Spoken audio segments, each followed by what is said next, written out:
Kesleo telake. Alah mbok mesakake ngono lho, ana wong wedok kaya ngene kok ya ora dilahapi. Wong sing jeneng aturmu wae wis kaya ngono kuwi nandhake nek suwijining wong wadon sing ora apik. Mboten lah kula Ana wong wadon kok ngendikane wis ana kaya ngene kok dirahap. Apa anggepmu kowe kuwi panganan apa piye? Lah iki nek jenengan nyimbake kula panganan nggih kula gelem kok. Aku mau mangan. Panganan rubung laler kok dipangan. Niki dereng dirubung lho. Wis ngono kok. Wong lagi diencoki urung dirubung. Lah, dencok iki malah wis didelehi penyakit. Saya meng sedilit kok. Ora iso.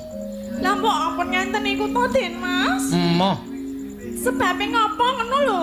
Nek meng ora tresno iku suwe-suwe iso dadi tresno. Ora iso. Kowe kok wong kok ngeyel banget to. Nanging kula ya pun tresno kalian jenengan lho. Wis ora iso. Mas. Wis. Gelem ya? Hmm? Gelem ya?